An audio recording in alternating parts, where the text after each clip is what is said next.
Hello আমার বন্ধুরা, কেমন আছো তোমরা? আশা করি সবাই ভালো আছো। তোমরা ভালো থাকলেই আমি ভালো, কারণ তোমাদের সাপোর্ট ছাড়া তো আমি বাঁচবই না। সেই জন্য তোমরা ভালো থাকবে, সুস্থ থাকবে, আমার ভিডিও দেখবে, সাবস্ক্রাইব করবে, তারপরে আমি ভালো থাকবো। তো আজকে আমি আবার আমার টুংরিপালার সামনে বসে আছি, কারণ রোদটা আমায় খেতেই হবে।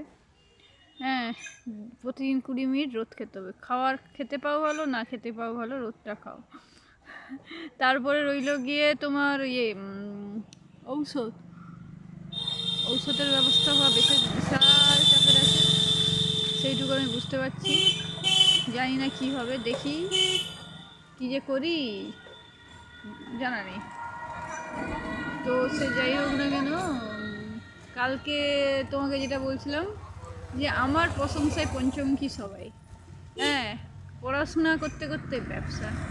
হ্যাঁ, যেখানে বলেছিলাম, বলিনি তোমাদের বোধহয় 60-70 বছরের বয়স্ক লোকগুলো করে উঠতে পারেনি, আমি চুটকি মেরে ব্যবসা করে দিয়েছি। সে যাই হোক, যে চালাক, তার পেটের ভাতের জন্য হোক, তার পড়াশোনা হোক, তার নিজের উজ্জ্বল ভবিষ্যৎ হোক, হচ্ছে। আর আমি কিছু বলার নেই, তার বাচ্চা কাচ্চার উজ্জ্বল ভবিষ্যৎ সব কিছুই হোক, হচ্ছে। কিন্তু ঝোলা নিয়ে আসাটা ঠিক হয়নি, এই যে আর কি। তোমরা বুঝবে না, কী বলবো, তাকে ঝলা কুমারী বলে ডাকি, শ্রীমতী ঝলা রানী, ঠিক আছে। তো সে যাই হোক না কেন, তোমরা আছো তো আমি বেঁচে থাকবো আশা করা যায়। এখানে দোকানের লোক তো আসার নাম নেই। এটা ঠিক যে পাগলের কাছে কে আসবে, পাগলের প্রলাপ, পাগলের কাজ করে দিলে, যদি সে রেশন কার্ড করে দেয়, তাহলে সে পাগলের রেশন তুলে নেয় পাগলের চাল।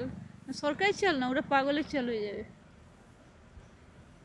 সার্ভার ডাউন হলে পাগল মেয়ে কী কাজ করবে?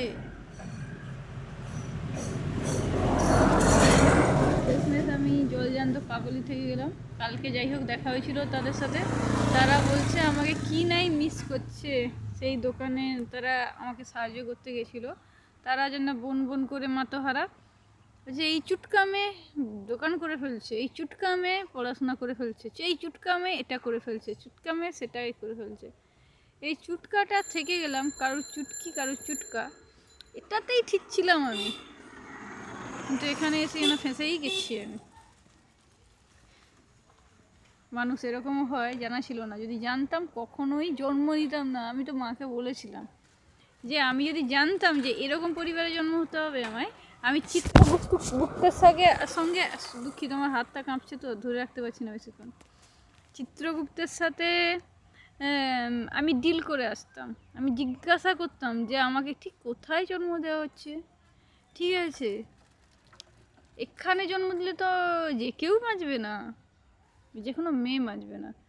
মানুষের শরীর মানে অসুস্থ হবে, ভগবান শ্রীকৃষ্ণ অসুস্থ হয়েছিল, শ্রীরামচন্দ্র অসুস্থ হয়েছিল, তাহলে আমি কোন হে যে অসুস্থ হব না?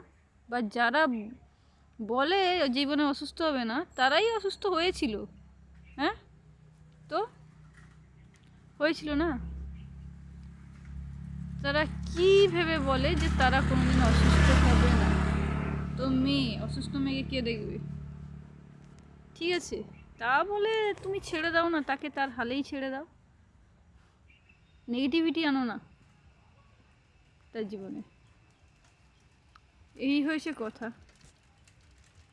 তো যাই হোক, পাগল মেয়ের কাছে কে আসবে বলো? তোমরা তো উত্তর দিলে না আমি পাগল কি ছাগল। একটা উত্তর তো দিতে হয়, তোমাদের আশাই বেঁচে আছি আমি, যে তোমরা সাহায্য করবে আমায়, আমার ওষুধটা ঠিকঠাক করে আসবে, আমি ঠিকঠাক করে বেঁচে থাকবো। একটা বোনকে কমেন্ট করেছি, দেখো আমার অসুখটা কী বাস্তবে, কেউ প্রমাণ চাইলেও দিয়ে দিতে পারি। হোক, ঠিক আছে, আপাতত একটা সাবস্ক্রাইব করো, টাটা, ভালো থেকো, ব্যাস।